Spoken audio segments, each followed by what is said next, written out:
Thank you, Mr. Speaker. We believe that the military officers voicing out, publicly criticizing, is so important, and also they have a right to criticize. That is why we stand on the government side. So today I'm going to talk about two things. First of all, why even the military officials also have a right to criticize the official decision of the elected politicians.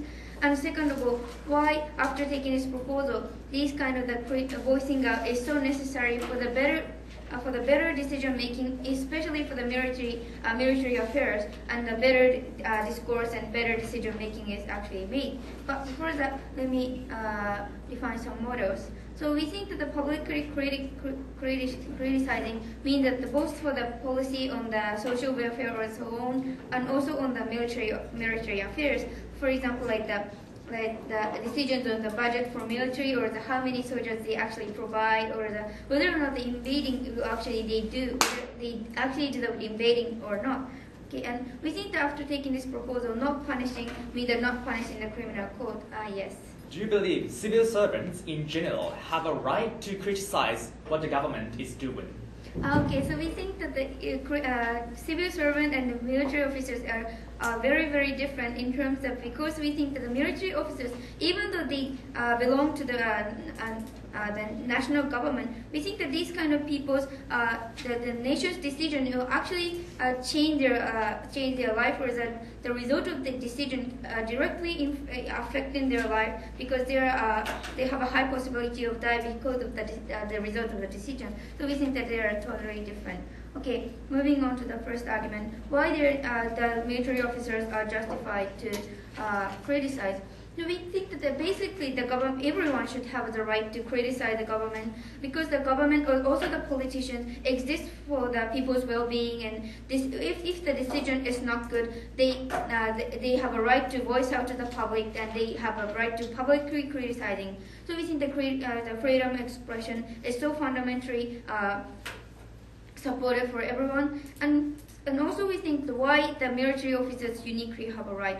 So we think that even though they belong to the national army, uniquely these kind of military officers, the government's decision, as I said, directly affect their interests. For example, because they one just a small decision can have a high possibility of they kill their lives, because military officers are sacrifice their life, and higher and higher than civil servants have a possibility to die because of the decision. And even though we think that these kind of people accept after accepting the result and enter the military, even though these kind of situations, they have a right to criticize. That is why we think that they are justified to criticize. Okay. Secondly, why practically this kind of the criticizing is so beneficial for the nation's decision making as a whole. We think that under the current situation, because they are punished, they don't have a chance to voice out this kind of the criticizing. So we think that the general people in the country, for them, the only source of the decision making, or the only source of information, is through the media, or especially for the military affairs, the government's control is actually existing. So even though the governments provide a decision like that we will invade these kind of countries, they cannot properly judge whether or not this is truly good or not, because there are only the insufficient source of information. There is no information from the perspective of the government. Even though the military officers think this is a bad thing, they cannot voice out. So we think that in judging whether or not this is a good or bad, there's only the one-sided view of provided for the government. So we think that the people can never know this is good or bad. However, after taking this proposal, what will happen? We think that there are the two kind of criticizing for the military affairs will actually exist from the military officers. First of all, like the military officers, yes.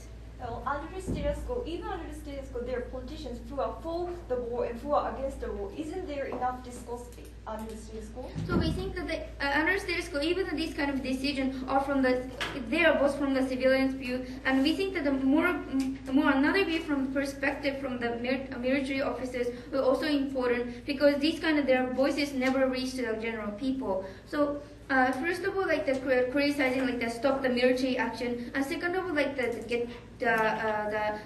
criticizing to get more support for the military officer, for military. First of all, like first case is like the military, the government actually decide to invade this kind of country, but the military officers actually criticize this kind of decision, like it is so unrealistic that considering the money or these kind of people, the situation, it is so unrealistic that they should stop this kind of action, or this is provide no good result or that kind of thing.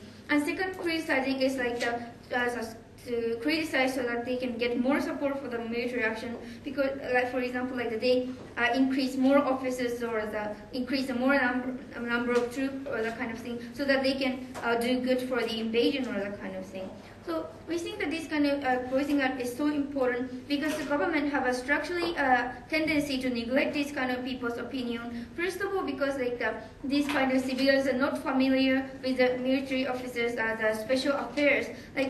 So because of only the international relationship, only the information on the budget. So because they are shortage of the budget, the civil servants have a tendency of cut the budget of the military, so that they don't consider how much money we actually need or that kind of thing. Or from the internal conflict between the party, if the military military defense part is so weak that they can get only small part of the budget, or only they can provide armed forces. So we think in these cases the military officers voicing out is so necessary, so that these kind of the voicing out will actually reach the public, and public will also think that these kind of people may be necessary even though they didn't notice beforehand. And this kind of discourse is actually changed so that they change the government's decision making. And we think that this kind of thing is important, because without this kind of information, the true and more various information, they can actually cannot change the government. And we think that this is not so biased, because the public can actually judge properly. So that is why we think that this kind of criticizing is so important for the decision making. That's why we propose. Thank you.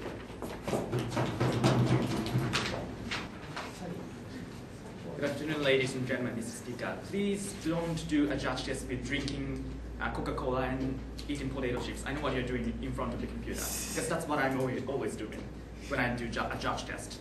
Mr. Speaker, ladies and gentlemen, the military, Ministry of Defense, has an inherent motives to expand the military or demand a larger budget for the weaponries or military powers. If we consider this, state is the better actor, because the state has a capability to make a comprehensive judgment over the politics of the current situation.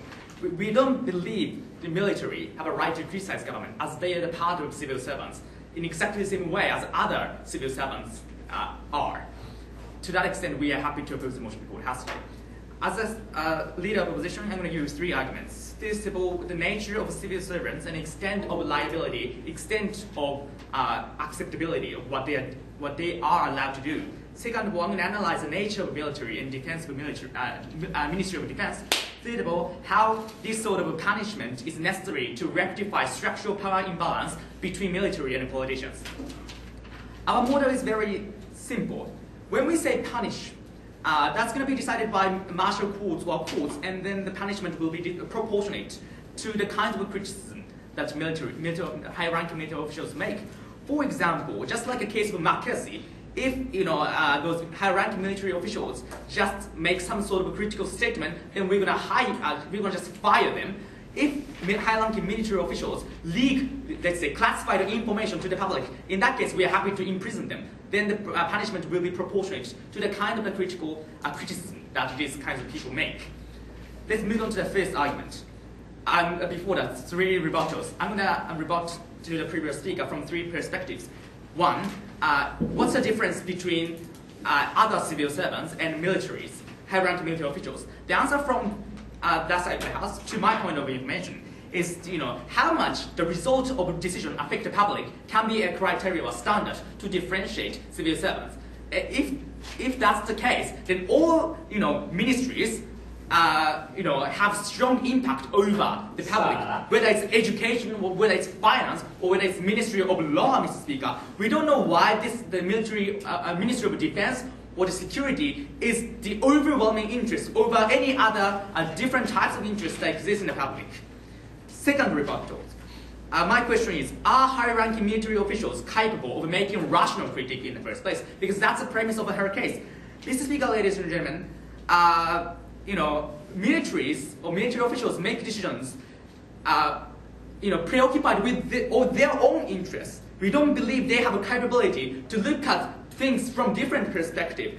But on the other hand, the government, as a political party, has a capability to comprehensively examine the multidimensional interests in the public sphere. Government is not only preoccupied with the military interest or security interest. They have motives to consider other types of interests too. To that extent, we believe government will be better actor rather than high-ranking military officials who have motives to consider their own interests. My third question. Is the critical discourse in the status quo sufficient? And Mr. Speaker, ladies and gentlemen, her benefit is that critical discourse under their paradigm will be better off rather than status quo. But we don't believe that's an exclusive benefit on their side of the house. Even in the status quo, the opponent political parties have motives or incentive to criticize what the state is doing so far. Media outlets also have incentive to broadcast critical or sensational or provocative information against what the state or ruling political parties are doing in many countries. We don't believe that sort of discourse benefit is exclusive on their side of the house. Moving on to the first argument, nature of civil servants. What we say on this side of the house is that civil servants have no right to engage any sort of political movements as one they are hired by public. Their salary is paid by tax, and then they are supposed to make a proxy decision on the behalf of the public. It's same as an employee and employer sort of a relationship. We don't believe, to that extent, the civil servants have a right to say anything political. More than that, high-ranking officials need to represent public interest as all the other soldiers follow the order of the officials. To that extent, when the high-ranking officials say something, that naturally spread within the organization. To that extent, the higher-ranking people uniquely have moral or legal liability to represent public interest. Let's apply this principle to the military. That's my second argument. Let's analyze the nature of military. Militaries have a unique... sorry, I will take you now. Okay, are those public officials sent to the battleground and their lives will be directly threatened? Public officials are used to go to a battlefield in the past. Right? Like, we need to consider the career plan, Mr. Speaker. We don't believe that public officials suddenly become public officials. These people have experienced these things in the past, and that is directly reflected to the decision that they may make in the status quo. These military officials or military have natural incentive to expand the military power or demand a larger budget. Because when the situation is peaceful or amicable, they cannot make any visible performance, right? Like, their career plan is very short. Some people might have second life plan. After retirement, they might get a job as private military contractors. But anyway, they need to have some sort of visible achievement or visible records in order to get promoted in the organization. To that extent, they have clear incentive to continue the battle or continue or any fight end these sort of battles. To that extent, they have incentive to demand a larger budget for the military. More than that, the uniqueness of the higher-ranking people is very clear. If these people say something that will naturally spread to the other soldiers, we need to consider hierarchical relation within the organization, right? Whatever commanders say, the soldiers have to say yes sir or these kind of things, Therefore, these soldiers have no way to oppose what the higher-ranking people are ordering them. That's the nature. Mr. Speaker, when the General MacArthur tried to use atomic bomb in order to win the warfare in the Korean War, Truman ordered him not to use that. Then General MacArthur publicly opposed that. Then he was fired. What we say from this example is, the general or commanders are just considered one particular interest, that's to win the war, to efficiently prosecute the war. They have no incentives or capability to consider other types of interests comprehensively. To that extent, the state is much superior actor to make that sort of public decision. We don't believe, subjective judgments made by individual officials are anyway better for society. To that extent, we are happy to oppose the motion. Thank you.